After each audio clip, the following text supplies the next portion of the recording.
Hello students, welcome to Gyan Tripti higher education channel. BSc final year के अंदर हमने complex वाली बुक शुरू करी थी जो हमारे सेकंड पेपर के अंदर है। और उसके अंदर मैंने कॉम्प्लेक्स के अंदर से कॉम्प्लेक्स के बेसिक फॉर्मूलाज आपको करवा दिए थे सारे के सारे। कुछ प्रॉपर्टीज थी, इनक्वालिटीज थी और कुछ बेसिक ऑपरेशंस थे। ठीक है, सारे की सारी प्रॉपर्टीज मैंने बोला था आपको पढ़नी है, क्योंकि अगर वो नहीं करते तो फिर आगे का कॉम्प्लेक्स के अंदर कुछ काम ही नहीं है, क्योंकि सारे बेसिक ही वही है, फॉर्मूलाज वगैरह वो आपको अच्छे से आने चाहिए। आज से हमारा जो टॉपिक हम करने वाले मोस्ट इंपॉर्टेंट टॉपिक है। ये जो टॉपिक है एग्जाम्स में काफी बार पूछा गया है। ठीक है, वैसे तो एक तरीके से थ्योरम ही है, पर फिर भी आपको ध्यान में होनी चाहिए। और ये थ्योरम है और थ्योरम बहुत ज्यादा पूछी जाती है एग्जाम्स में। तो थ्योरम क्या है देखो,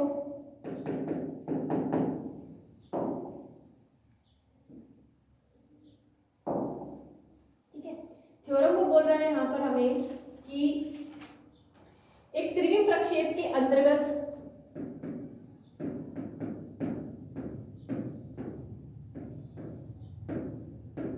एक त्रिविम प्रक्षेप के अंतर्गत वृत्तों के प्रक्षेप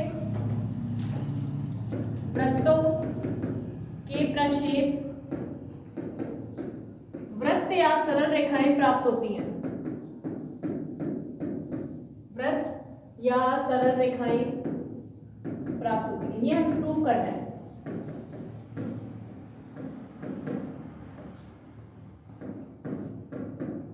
ठीक है, अब देखो सबसे पहले ये वर्डिंग समझो क्या है। त्रिविम प्रक्षेप का मीन क्या होता है, सबसे पहले हम ये क्लियर करेंगे कि त्रिविम प्रक्षेप, इसको इंग्लिश में बोलते हैं स्टीरियोग्राफिक प्रोजेक्शन।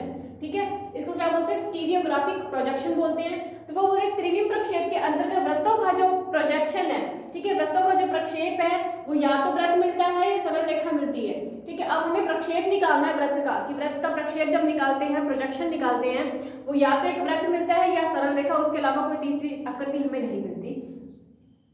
तो अब वही डिस्कस हम करने वाले हैं। तो सबसे पहले हम समझते हैं कि त्रिविम प्रक्षेप क्या है, वो मैं इसी थ्योरम के अंदर ही क्लियर करवा दूंगी। तो अब चलते हैं इसके प्रूफ पे। ठीक है, प्रूफ के अंदर मैं पहले ये बता रही हूँ कि त्रिविम प्रक्षेप क्या होता है। वो बोल रहा है कि किसी समतल का, किसी प्लेन का किसी गोले के रूप में निरूपण ही हमारा क्या कहलाता है, त्रिविम प्रक्षेप कहलाता है। ठीक है, कि किसी समतल को अगर हमने गोले के रूप में निरूपित कर पाए कि ये समतल है, ये गोले के रूप में निरूपित हो रहा है, तो इस तरीके के प्रक्षेप को हम क्या बोल देंगे, त्रिविम प्रक्षेप बोल देंगे। अब त्रिविम प्रक्षेप में इसका मतलब 3D में जाएगा ये काम। तो ये देखो मैंने तीन एक्सिस ले लिए। ठीक है, ये ले लिया x, ये y और ये z मान लिया। ठीक है,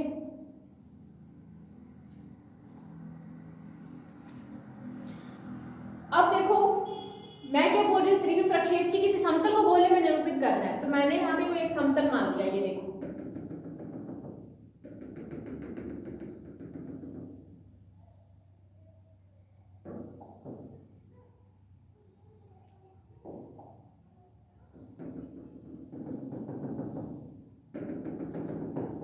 ठीक है, ये समतल है। इस समतल को आप चाहो तो इस तरीके से डार्क भी कर सकते हो, पर डार्क नहीं करना इसको, ताकि हम इसका प्रोजेक्शन पता कर सकें हम प्रोजेक्शन किसका कर रहे हैं। इसलिए मैं थोड़ा डैश डैश में इसको ड्रॉ कर रही हूँ।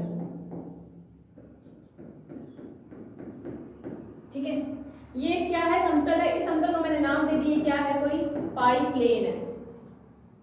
इसका नेम दे रही हूँ मैं क्या, पाई। अब मेरे को क्या करना है, इस समतल को एक गोले में निरूपित करना है।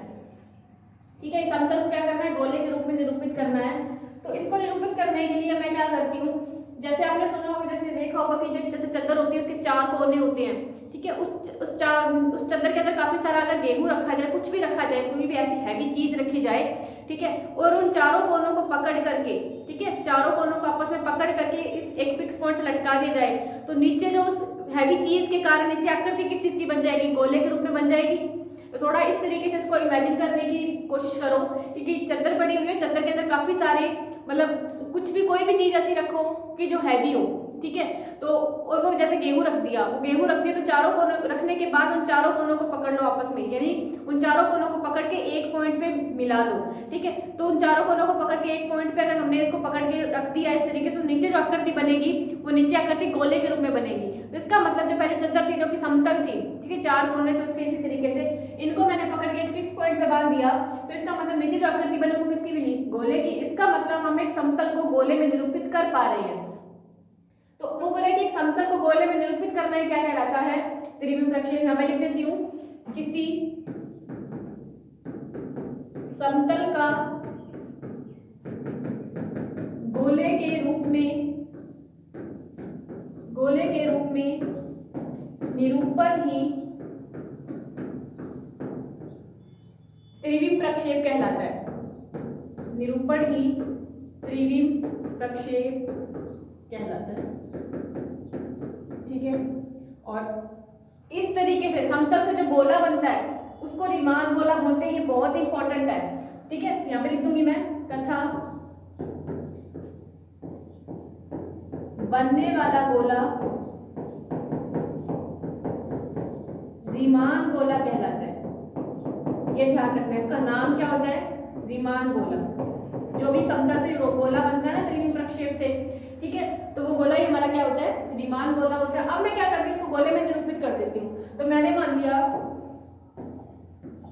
कि इस तरीके से मेरे पास एक गोला बना, मतलब इस तरीके से,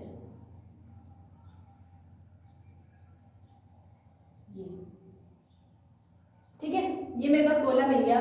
और ये पाई प्लेन था, और पाई प्लेन को मैंने क्या इसी डैश डैश से बनाया, डैश डैश से इसलिए बनाया क्योंकि अब ये प्लेन नहीं है, प्लेन किसमें चेंज हो चुका है, गोले में, इसलिए मैंने डैश डैश में इसको ड्रॉ करा था, ठीक है। इसके मैंने चारों कोनों को पकड़ लिया आपस में, ठीक है। और एक चीज और है, इस प्लेन के अंदर काफी सारी सम्मिश्र संख्याएं पड़ी होंगी, ये भी थोड़ा ध्यान रखना है, ये प्लेन खाली नहीं है। अब जैसे मैंने वहां पे आपको मैंने बोला था कि चद्दर के अंदर काफी सारी गेहूं पड़ी हुई है, तो उस गेहूं की जगह पर ये मानो कि उसकी जगह पर काफी सारी सम्मिश्र संख्याएं पड़ी हुई है, कॉम्प्लेक्स नंबर पड़े हुए हैं उस चद्दर के अंदर, जो भी मैंने आपको इमेजिन करने को बोला था। तो इस उस प्लेन के अंदर काफी सारी सम्मिश्र संख्या पड़ी हुई हैं, उन सम्मिश्र संख्याओं को मैंने एक इकट्ठा करके एक पॉइंट पे बांध दिया, ठीक है। तो अब इसका मतलब इस गोले के अंदर भी काफी सारी क्या पड़ी हुई है, सम्मिश्र संख्याएं ही पड़ी हुई है, ठीक है। ये हो गया।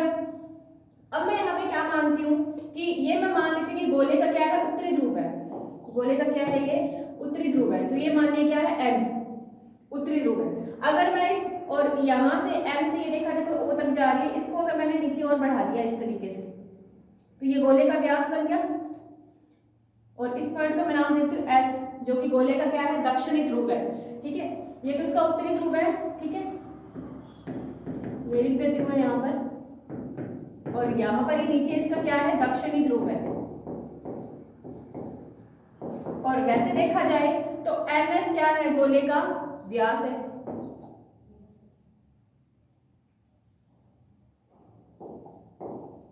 एन एस क्या है, जो ये रीमान गोला है उसका क्या है, व्यास है, बिल्कुल है, एन एस को देखना है, ठीक है। और मैंने ओ से एस तक बढ़ाया खुद की तरफ से, ठीक है। तो एन एस गोले का व्यास है और एस इसका दक्षिणी ध्रुव है, यानी मैंने उत्तरी और दक्षिणी ध्रुव को क्या कर दिया, ज्वाइन करवा दिया। अब यहाँ पे बात आती है कि ये गोले में मैं अगर क्या करूँ, किसी समतल के ऊपर कोई एक पॉइंट मान लेती हूँ। ये पॉइंट मैंने मान लिया क्या, ए, ठीक है। मैं क्या करती हूँ, इस ए पॉइंट को एन से ज्वाइन करवाती हूँ, ये रहा, इस ए पॉइंट को मैंने ज्वाइन करवा दिया एन से इस तरीके से, ठीक है। अब इससे ज्वाइन करवा दिया। अब एक चीज देखो, ये जो ए पॉइंट था किसके ऊपर पड़ा हुआ था, हमारा समतल के ऊपर पड़ा हुआ था। और कौन से समतल में है, एक्स वाई प्लेन के अंदर है। तो एक्स वाई प्लेन के अंदर आपको पता होगा कोऑर्डिनेट्स क्या होते हैं, एक्स वाई 0 होते हैं, ये आप जानते हैं। इसका मतलब ए के निर्देशांक क्या हो गया, एक्स वाई 0। अब हम ये मानते हैं कि ये जो रेखा है ए से एन, वो गोले को किस पॉइंट पर काटती है, इस पॉइंट पर काटती है, ये हमने मान लिया। और इस पॉइंट का नाम क्या है, ए डैश, ठीक है, ये मान लिया। तो ये चीजें लिखने के मैं भी लिखवा देती हूँ कि मैंने पहले ए को एन से ज्वाइन करा, उस ए जो पॉइंट मैंने लिया समतल के ऊपर है वैसे तो, और वैसे कौन से प्लेन में आ रहा है, एक्स वाई में। तो एक्स वाई के अंदर निर्देशांक क्या होते हैं, एक्स वाई 0 होते हैं, तो मैंने ले लिया। फिर मैंने ए को एन से ज्वाइन करा, एन देखो कौन सी रेखा पर है, ओजेड रेखा के ऊपर है, यानी हमारे जेड अक्ष के ऊपर है। तो आपको पता होगा कि जेड अक्ष के ऊपर निर्देशांक क्या होते हैं, 0,0,1 होते हैं, ठीक है। अब बात आती है ए डैश की, ठीक है। अब ए डैश क्या है, गोले के अंदर स्थित है, तो गोले के निर्देशांक मैं क्या मान लेती हूँ, कैपिटल एक्स, कैपिटल वाई और कैपिटल जेड मान लेती हूँ, ये मैंने मान लिया, ठीक है। तो ये चीजें मैं लिख देती हूँ कि माना यहाँ पे ज्वाइन करवा देती हूँ, माना समतल के ऊपर एक पॉइंट बिंदु ए है, माना समतल पर स्थित किसी बिंदु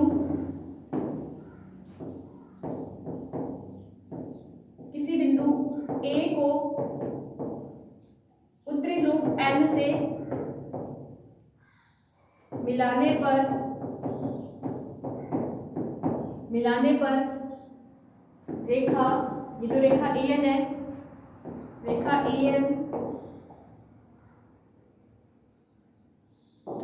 ए एन गोले को ए डैश पर काटती है, गोले को ए डैश पर काटती है, ठीक है। ये हमने क्या कर लिया, मान लिया। अब इसमें ए डैश पर अगर काटती है तो अब यहाँ पे एक चीज थोड़ी समझना, अगर ए पॉइंट जो मैं समतल, इस पूरे समतल में कहीं पर भी ले सकती हूँ, अगर मैं ये ए पॉइंट समतल में एकदम नीचे ले रही हूँ तो फिर जो ए डैश होगा वो गोले के ऊपरी अर्धभाग में स्थित होगा, ये थोड़ा ध्यान रखना। अगर मैं ए पॉइंट नीचे ले रही हूँ तो नीचे से रेखा ऐसे जाएगी, तो जो ए डैश पॉइंट है जो ऊपरी अर्धभाग में स्थित होगा। अगर मैं ये ए पॉइंट कहीं ऊपर ले रही हूँ प्लेन में, तो ऊपर ले तो रेखा ऐसे नीचे जाएगी, रेखा से नीचे जाएगी तो ए डैश पॉइंट है वो निचली अर्धभाग में स्थित होगा, ठीक है। ये ध्यान रखना है, अगर ए पॉइंट प्लेन में नीचे ले रही हूँ तो ए डैश ऊपरी अर्धभाग में स्थित होगा, अगर ए पॉइंट मैं प्लेन में ऊपर ले रही हूँ तो ए डैश जो है वो गोले के निचले अर्धभाग में स्थित होगा, यानी नीचे वाले आधे भाग में स्थित होगा। ये ले लिया। अब मैंने ये निर्देशांक क्या माने हुए हैं, निर्देशांक मैंने माने हुए हैं, ए का तो माना हुआ है x, y, 0, ए डैश का माना हुआ है capital X, capital Y, capital Z, और n है हमारा 0, 0, 1, ठीक है। ये खत्म। अब देखो ये एक रेखा को निरूपित कर रही है एन रेखा, तो हमें क्या करनी पड़ेगी, इस रेखा की समीकरण निकालनी पड़ेगी। तो यहाँ पे लिख लेंगे हम, पहले उससे पहले हम क्या करते हैं, मान लेते हैं, क्योंकि एक समतल और एक प्लेन था तो हम क्या कर लेते हैं, समतल और प्लेन की समीकरण मान लेते हैं। तो हमें लिख देते हैं कि माना गोले की समीकरण क्या होती है 3D के अंदर, x² + y² + z² = 1, ठीक है। ये मान ली हमने, ये गोले की इक्वेशन है, ठीक है। इसलिए मैंने गोले के निर्देशांक देखो capital X, capital Y, capital Z माने हैं, ठीक है। समीकरण वहां से कैपिटल एक्स के, कैपिटल वाई के, कैपिटल जेड के बन गई, ठीक है। ये हो गया। अब देखिए गोले की समीकरण इतनी है, तो अब मान लेते हैं समतल की समीकरण, और माना समतल की समीकरण, समतल की समीकरण हमने मान ली है क्या, ax by + cz + d = 0, ठीक है। ये इक्वेशन हमने मान ली है समतल की, ठीक है। ये इक्वेशन, इसको तो इक्वेशन नंबर फर्स्ट, और ये होगी इक्वेशन नंबर सेकंड, ये हो गया। अब मैंने बोला कि an क्या बन रही है, एक रेखा को निरूपित कर रही है, ये देखिए an क्या कर रही है, एक रेखा को निरूपित कर रही है, तो हमें इस रेखा की समीकरण निकालनी पड़ेगी। तो हम यहाँ लिख देंगे रेखा an की क्रिया रेखा की समीकरण, तो हम लिख देंगे रेखा an की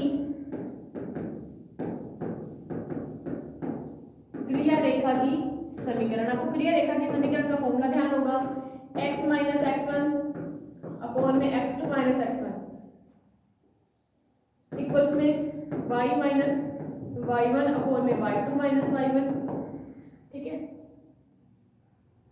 z - z1 अपॉन में z2 - z1 is equals to k को एक कांस्टेंट मानते हैं आपने, ये होता है। अब इसमें वैल्यू पुट कर देनी है। अब हमारे पास कौन x1 कौन x2 है, ये हमें ध्यान दिए, तो हम यहाँ देखते हैं। इसके अंदर मैं बता दूं आपको, इसको तो मान लो ये स्मॉल x1 है, स्मॉल y1 है और ये स्मॉल z1 है, ये स्मॉल x2 है, स्मॉल y2 है और स्मॉल z2 है, और इसको मान लो ये क्या है x, y और z है, ठीक है। इनको मान लिया x, y, और मैं इसको अलग कलर से लिख देती हूँ ताकि आपको थोड़ा क्लियर हो जाए, कलर चेंज कर देते हैं इसका।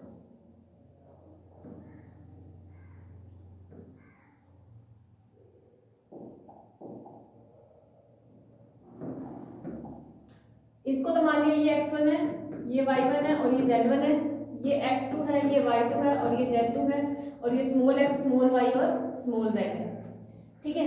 अब ये सारी की सारी वैल्यू उठा के उस समीकरण के अंदर हम क्या कर देते हैं, पुट कर देते हैं। ठीक है, तो ये वाले कोऑर्डिनेट मैंने यहाँ भी लिखे हुए हैं, तो यहाँ से भी आप देख सकते हो। ठीक है,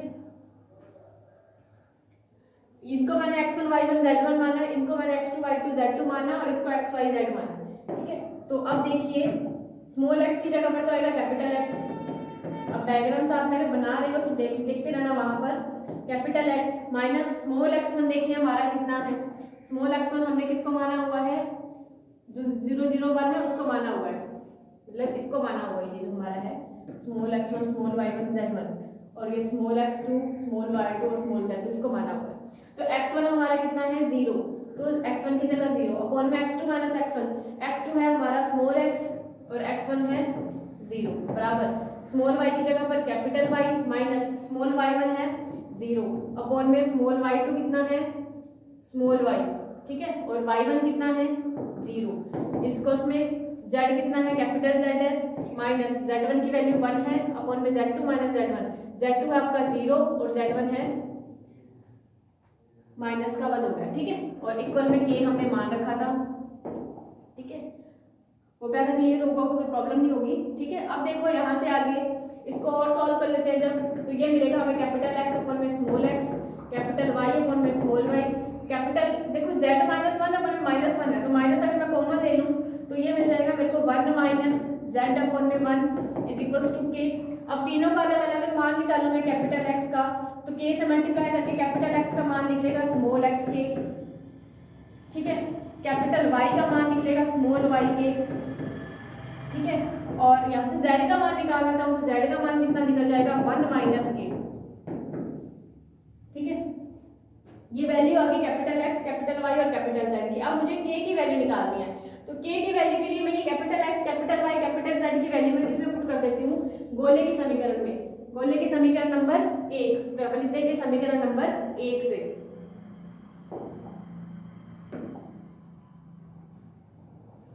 यहाँ पे लिखते हैं समीकरण नंबर 1 से। समीकरण 1 क्या है हमारे, capital X square capital Y square capital Z square equals to 0। ठीक है,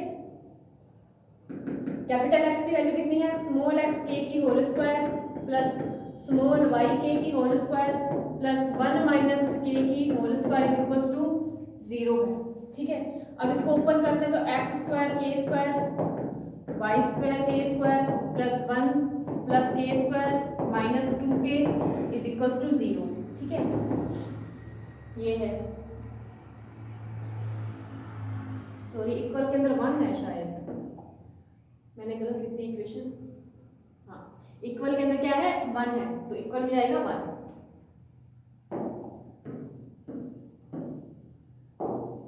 तो 1 यहाँ भी 1। अब देखो 1 से 1 तो क्या हो गया, कैंसिल हो गया। अब देखो हमारे पास इक्वेशन बनती है x square k square plus y square k square plus k square minus 2k is equals to 0। ये इक्वेशन बची है हमारे पास। अब हमें k की वैल्यू चाहिए, तो हम क्या करते हैं, इन सब में से तो k स्क्वायर कॉमन ले लेते हैं, तो अंदर बचेगा x square plus y square plus 1 और ये माइनस का 2k इधर ले जाके प्लस का 2k, एक k से एक k हो जाएगा कैंसिल। ठीक है, तो यहाँ से मेरे पास बचेगा k x square plus y square plus 1 is equals to 2। तो k की वैल्यू देखो कितनी आ जाएगी, k की वैल्यू आएगी 2 अपॉन में x square plus y square plus 1। अब ये k की वैल्यू आ गई हमारे पास। अब इस k की वैल्यू से मैं capital X capital Y capital Z की वैल्यू निकाल सकती हूँ। तो कैपिटल X के अंदर अगर मैं k की जगह पर वो मान रखूंगी, इसके अंदर भी k की जगह पर मान रखूंगी, वहां भी रखूंगी, तो y z की वैल्यू भी आ जाएगी। तो हम निकालते हैं कैपिटल X Y Z की वैल्यू, तो हम लिख देंगे so capital X is equals to क्या था स्मॉल x k था।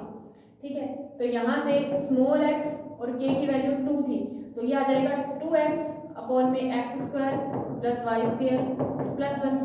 कैपिटल Y कितना था स्मॉल y और k था, तो यहाँ से कैपिटल Y की कितनी आ जाएगी 2y अपॉन में x square plus y square plus 1। फिर क्या था z की बात आती है, तो z की इक्वेशन शायद अलग है, वो है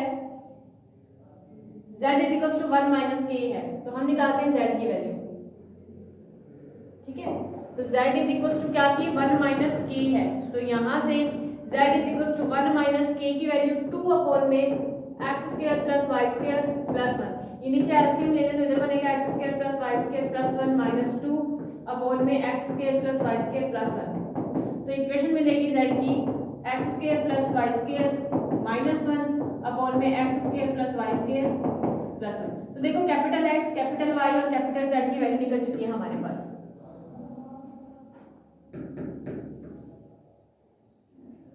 ठीक है, capital X, capital Y, capital Z की वैल्यू निकल चुकी है। अब हमने देखो गोले की इक्वेशन को तो यूज कर लिया। ठीक है, गोले की इक्वेशन को तो यूज कर लिया। अब हमें यूज करना है समतल की इक्वेशन को। समतल की इक्वेशन क्या थी? समीकरण नंबर 2 थी। समीकरण 1 में हमने मान रख करके k का मान निकाल लिया। अब समीकरण नंबर 2 में हम x, y और z की वैल्यू रखकर, ठीक है, एक प्रतिबंध प्राप्त करेंगे। उस प्रतिबंध से हमें पता चलेगा कि वृत्तों के प्रक्षेप वृत्त होते हैं, सरल रेखाएं होती हैं। ये हम प्रूफ करेंगे।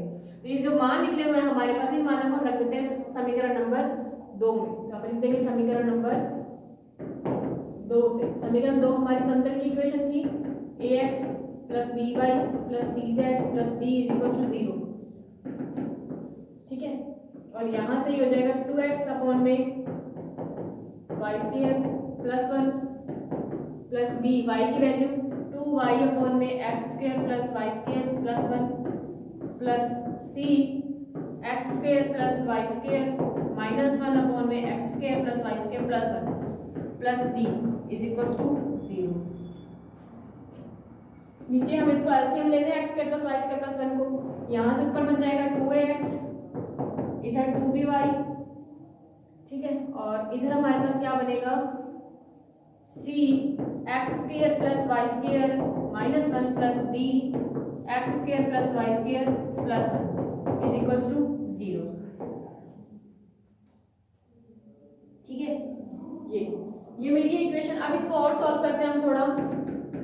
ये 2ax plus 2by plus c X square plus Y square को c के साथ अलग मल्टीप्लाई कर देते हैं, और ये 1 के साथ अलग मल्टीप्लाई करेंगे तो माइनस का c प्लस इस d को X square plus Y square से अलग मल्टीप्लाई करते हैं और d को 1 से करते हैं तो प्लस का d इज इक्वल टू 0। ठीक है, ये एज इट इज रहेगा 2ax प्लस 2by। अब इन दोनों में से देखो क्या कॉमन आ रहा है, X square plus Y square common आ रहा है, तो X square plus Y square को हम ले लेते हैं कॉमन। अंदर बचेगा c प्लस d प्लस ये constant t minus equal to 0। ये हमारे पास एक प्रतिबंध मिल चुका है। ठीक है, तो अब लिख देंगे निम्न समीकरण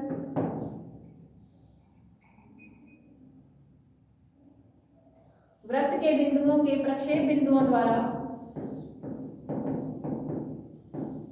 वृत्त के बिंदुओं के प्रक्षेप बिंदुओं द्वारा संतुष्ट किए जाने वाला प्रतिबंध। हमें प्रतिबंध मिल गया। अब यहाँ से हम चेक करेंगे कि वृत्त मिलता है या सरल रेखा वाला प्रतिबंध है। ठीक है, ये जो हमें इक्वेशन मिली है ये एक प्रतिबंध मिला है जो कि वृत्त के बिंदुओं के प्रक्षेप बिंदुओं द्वारा सेटिस्फाई होने वाला एक बिंदु है। ठीक है, यानी हमें वृत्त और समतल की इक्वेशन में पुट करके ये प्रतिबंध निकाला है। अब देखो हम इसमें केस लेते हैं कि कौन कौन से केसेस के अंदर ये वृत्त को निरूपित करता है और कौन से केस के अंदर ये समीकरण नंबर 3 दे दो। तो आप लिख देंगे निम्न समीकरण 3। ठीक है, तो अब हम क्या करते हैं, केस नंबर फर्स्ट लेते हैं कि किस केस के अंदर ये एक वृत्त को निरूपित करता है, एक सरल रेखा को निरूपित करता है। तो फर्स्ट केस के अंदर हम क्या लेते हैं कि अगर c प्लस d की वैल्यू क्या हो, नॉट इक्वल टू 0 हो। ठीक है, अगर c प्लस d की वैल्यू नॉट इक्वल टू 0 हो तो ये वृत्त की इक्वेशन को निरूपित करती है। देखो अगर c प्लस d की वैल्यू नॉट इक्वल टू 0 है, इसका मतलब इक्वेशन मिलेगी X square plus Y square, बाकी सारा कांस्टेंट ले लें हम। ठीक है, आपको पता है वृत्त की इक्वेशन क्या होती है, X square plus Y square equal to 1 होती है। ठीक है, अगर हमने ये c प्लस d अगर 0 हो जाए बाई चांस तो ये सारा पोर्शन हट जाएगा, X square plus Y square, तो ये वृत्त की इक्वेशन रहेगी। तो अब हम क्या करेंगे, अगर यहाँ पे हमारे पास केस होना जरूरी, क्या जरूरी है कि c प्लस d की वैल्यू नॉट इक्वल टू 0 आनी चाहिए। अगर वो नॉट इक्वल टू 0 वाली चीज का मतलब ये पोर्शन नहीं हटेगा, इसका मतलब इस तरीके की इक्वेशन दिखेगी जो कि एक वृत्त की इक्वेशन होती है। तो आप लिख देंगे c plus d is not equal to 0। तो समीकरण नंबर 3, तो समीकरण नंबर जो 3 है वो क्या करेगी, समतल में एक वृत्त की समीकरण है, समतल में एक वृत्त की समीकरण है। क्लियर? कि अगर ये नॉट इक्वल टू 0 हो जाए तो इसका मतलब ये पोर्शन पड़ा रहेगा x square plus Y square. अगर x square plus Y square इसमें एग्जिस्ट हो रहा है, इसका मतलब वृत्त को निरूपित करेगी। फिर इसका सेकंड केस लेते हैं हम। सेकंड केस है if c plus d is equal to 0 हो जाए। अगर ये 0 हो जाए, ठीक है, तो हमारे पास इक्वेशन क्या मिलेगी? देखो, अगर ये 0 हो जाए तो इक्वेशन मिलेगी 2ax, हम लिख देंगे। तो समीकरण नंबर 3 जो है कौन सी? 2ax प्लस 2by, अब वो तो 0 हो गया, प्लस d माइनस सी जो कि कांस्टेंट है।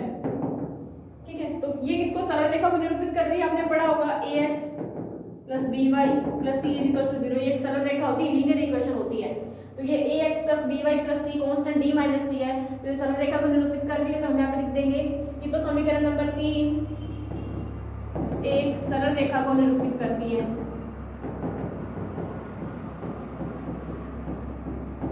सरल रेखा को निरूपित करती है। ठीक है, फिर आता है इसका थर्ड केस। थर्ड केस के अंदर हम क्या करते हैं? इसके अंदर कि वो बोल रहा है कि अगर a और b दोनों ही 0 हो, ठीक है, स्पेशल केस के अंदर हम लिख देंगे कि a b 0 हो और b भी 0 हो। अगर a और b दोनों 0, इसका मतलब ये 0, तो हमारे पास क्या बचेगा यहाँ पर? तो समीकरण नंबर 3 क्या बनेगी? ये 0 हो गया, इधर वाला पोर्शन क्या बनेगा? X square plus Y square C plus D plus D minus C. अब इसमें C X square plus Y square exist कर रहा है, इसका मतलब ये वृत्त को निरूपित करेगी। जब लिख देंगे तो समीकरण नंबर 3 किसको निरूपित करेगी? एक वृत्त को निरूपित करेगी। लास्ट फाइनल केस है फोर्थ केस। इसमें वो बोल रहा है कि अगर सी और डी दोनों ही 0 हो जाए, अगर सी और डी दोनों ही 0 आ जाए तो समीकरण नंबर 3 देखो क्या मिलती है हमें? ये सारा पोर्शन 0 हो जाएगा, हमें मिलेगा 2ax प्लस 2by बराबर 0। जब लिख देंगे तो समीकरण नंबर 3, तो समीकरण नंबर जो 3 है वो क्या मिलेगी हमें? 2ax plus 2by is equal to 0। ये फिर से किसकी तरह दिख रही है? सामने सरल रेखा की तरह दिख रही है। जब लिख देंगे तो ये इक्वेशन एक सरल रेखा को निरूपित करती है। बस ये 4 केस हैं। अब यहाँ से आपको क्लियर हुआ होगा कि जो भी प्रतिबंध मिला है उस प्रतिबंध के अंदर हमने सारे के सारे केसेस लगा के देख लिए, किसी ना किसी तरीके से हमें कोई और प्रक्षेप मिल जाए, बट नहीं, हमने सारी की सारी वैल्यूज इसमें पुट करके देख ली। हमें या तो वृत्त मिलता है या सरल रेखा मिलती है, वृत्त सरल रेखा यही मिल रही है, उसके अलावा कुछ नहीं मिल रहा है हमें। तो यही हमारा क्वेश्चन था, थ्योरम थी कि वृत्तों का जो प्रक्षेप करते हैं तो या तो हमें वृत्त प्राप्त होता है या एक सरल रेखा प्राप्त होती है। ये देखिए इसका जो क्वेश्चन था, थ्योरम थी, उसमें चलते हैं।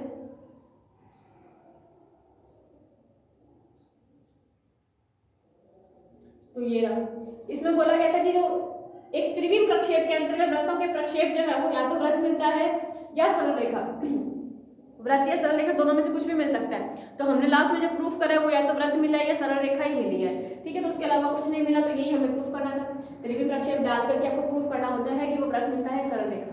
तो ये डेरिवेशन है, थ्योरम में बहुत ही इंपॉर्टेंट है, काफी बार एग्जाम से पूछी गई है। ठीक है, और एज इट इज जैसे मैंने करवाई है ऐसे ही करनी है आपको। ठीक है, ये थोड़ा बहुत जो आपने काम करा है वो थोड़ा डीपली आप जा सकते हो, लिख सकते हो कि कहाँ से, जो मैंने आपको बोल के बताया है कि ए पॉइंट अगर नीचे हो तो ऊपरी अर्धभाग में स्थित होगा, अगर ए पॉइंट ऊपर हो तो निचली जो ए डैश है वो निचले अर्धभाग में स्थित होगा। ठीक है, ये चीजें लिखने की है, अगर आप लिखना चाहते हो ये भी लिख सकते हो। बाकी मैंने जो मेन चीजें थी, इंपॉर्टेंट काम, वो मैं लिख चुकी हूँ यहाँ पर कि समतल से बनने वाला गोला निर्माण गोला होता है।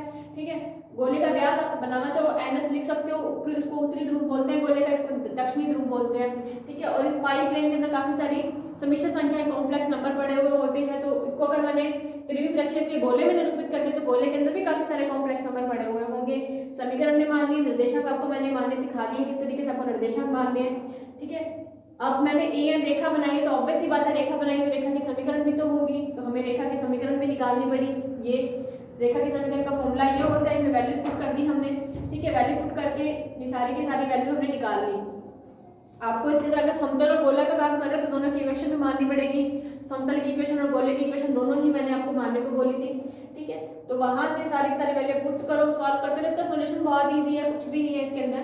ठीक है, सॉल्यूशन बहुत इजीली वे में के की वैल्यू निकालनी है, के से X capital Y capital Z की वैल्यू निकालनी है, वो वैल्यू निकाल कर समतल में पुट कर देनी है, वहां से आपके पास 4 केसेस बन जाएंगे। तो ये था हमारा इंपॉर्टेंट टॉपिक, ठीक है। अब कुछ है कि ये इनके सरलरेखा की इक्वेशन एंड वो सब है, तो आपको इतना खास पढ़ने की जरूरत नहीं है इसके अंदर, फिर मैं थोड़ा बहुत बता देती हूँ कि ये जो चीजें होती क्या है। तो यहाँ पे लिख देंगे equation of a straight line, ये आपको डायरेक्ट ध्यान रखनी है। सरल रेखा की समीकरण, इक्वेशन ऑफ ए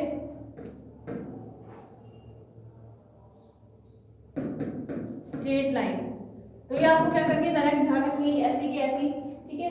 इक्वेशन है b bar z plus bz bar plus c is equals to 0। ये इक्वेशन आपको ध्यान रखनी है, b c इसमें कांस्टेंट होते हैं और z z बार कॉम्प्लेक्स नंबर्स होती हैं, z कॉम्प्लेक्स नंबर है तो z बार उसका कॉन्जुगेट है, ठीक है। तो यहाँ पे इक्वेशन ऑफ स्ट्रेट लाइन आपको डायरेक्ट ध्यान रखनी है ये, और ये इसकी क्या है, इसकी जनरल फॉर्म है, ये वाली स्ट्रेट लाइन की क्या है, जनरल फॉर्म है, काफी बार एग्जाम्स में पूछी गई है, ठीक है। स्ट्रेट लाइन की क्या है, जनरल फॉर्म है। नेक्स्ट आएगा इक्वेशन ऑफ सर्किल, ये भी बहुत इंपॉर्टेंट है, आगे भी यूज आएगी ये, ठीक है। Equation of circle, equation of circle है, ये इक्वेशन पे आपको ध्यान रखनी है, Z Z bar plus B Z bar plus B bar Z plus C is equals to 0। ये इक्वेशन पे आपको डायरेक्ट ध्यान रखनी है, आपको पता है बी और सी इसमें कांस्टेंट होते हैं, जेड और जेड बार, जेड अगर कॉम्प्लेक्स नंबर है जेड बार उसका क्या होता है, कॉन्जुगेट होता है, ठीक है। ये भी इसकी क्या है, जनरल फॉर्म होती है। इक्वेशन ऑफ सर्किल की क्या है, ये भी इसकी जनरल फॉर्म है, ठीक है। तो ये दोनों की दोनों इक्वेशन आपको ध्यान रखनी है इसकी, बाकी इसमें कुछ भी ध्यान रखने जैसा नहीं है। अब इसके क्वेश्चंस हैं, ठीक है, वो क्वेश्चन हम करेंगे नेक्स्ट लेक्चर के अंदर, अभी के लिए सिर्फ इतना ही। इसका जो भी डेरिवेशन है वो थोड़ा ध्यान से करना आप, जो भी मैंने लास्ट स्टडी में प्रक्षेप करवाया है, और ये दोनों इक्वेशन आपको डायरेक्ट ध्यान रखनी है कि स्ट्रेट लाइन की इक्वेशन क्या होती है, सर्किल की इक्वेशन क्या होती है, और इसके बाद जो डेरिवेशन करवाया है इसको बार बार रिपीट करना। फिर भी अगर आपको इसमें कोई प्रॉब्लम आती है तो कमेंट बॉक्स में आप पूछ सकते हो, ठीक है, मैं वहाँ आपको क्लियर कर दूंगी।